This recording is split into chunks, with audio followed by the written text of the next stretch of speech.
আমার বাইক এত কিলোমিটার চললো প্রায় 35,000, কিন্তু কখনো আপনার ট্যাঙ্কির এই জিনিসটা আমি পরিষ্কার করি নাই, ফুয়েল পাম্প। তো আজকে জিসানকে বললাম যে জিসান তুমি ফুয়েল পাম্পটা একদম ক্লিন করে দাও এবং ট্যাঙ্কিও ক্লিন করে দাও। তো ফুয়েল পাম্পটা খোলার পরে কিন্তু এখানে কালো ময়লা জমে আছে, এটা কিন্তু দেখা যাচ্ছে। এই যে কালো, হ্যাঁ, এটা পরিষ্কার করার পরে কিন্তু একদম এরকম সাদা হয়ে যাবে। তো ভিতরে ময়লা আছে বোঝাই যাচ্ছে। আচ্ছা, তো আসলে খুলে এটা পরিষ্কার করব।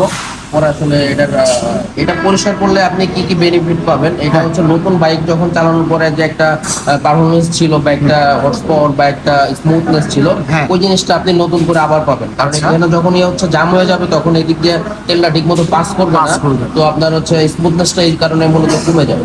তো এটা খুলতেছি এবং আচ্ছা, এটার পাশাপাশি থ্রটল বডি, এটাও হচ্ছে 20,000 কিলো পরে ক্লিন করা দরকার, কিন্তু বাইরের গাড়ি অলরেডি হচ্ছে 31,000 কিলোমিটার হ্যাঁ, চলে গেছে।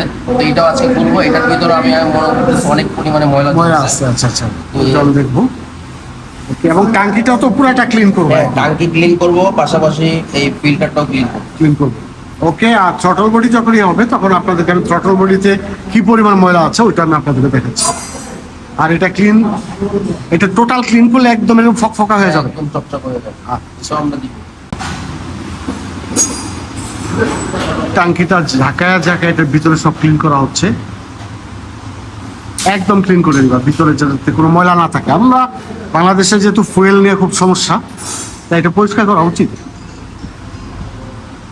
শুধু খুব বেশি ময়লা নাই ট্যাঙ্কিতে, ঠিক না?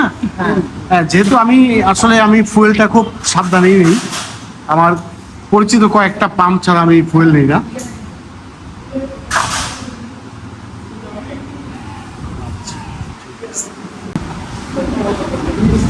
আল্লাহ, ময়লা। ফুয়েল পাম্প পরিষ্কার করা হচ্ছে,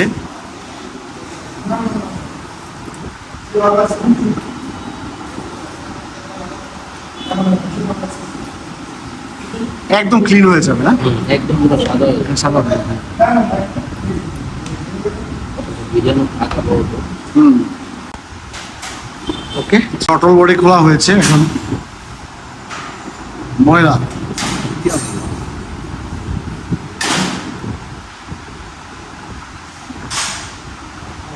আচ্ছা, খুব খারাপ অবস্থা।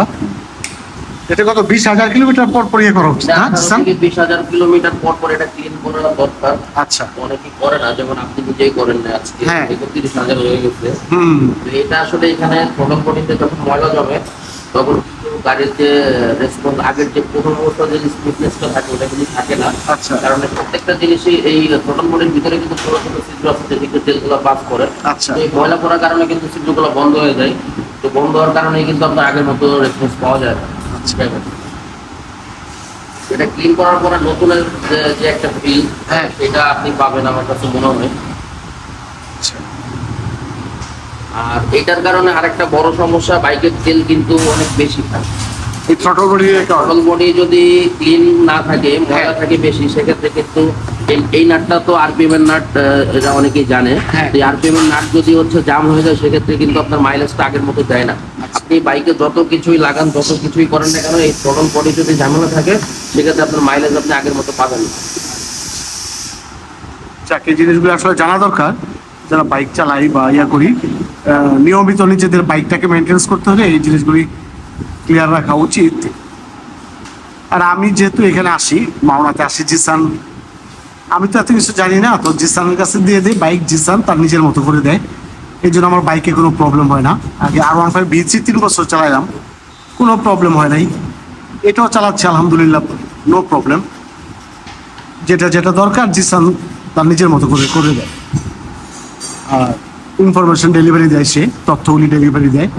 তো আপনারা যারা ভিডিওগুলি দেখবেন, আশা করি তারা এগুলো একটু স্মরণ রাখবেন, যেইখান থেকে বাংলাদেশের যে জায়গা থেকে আপনারা বাইক সার্ভিস করেন না কেন, আপনার নিকটস্থ টেকনিশিয়ানকে বলে দিবেন যে ভাই আমার এই কাজটা করে দেন।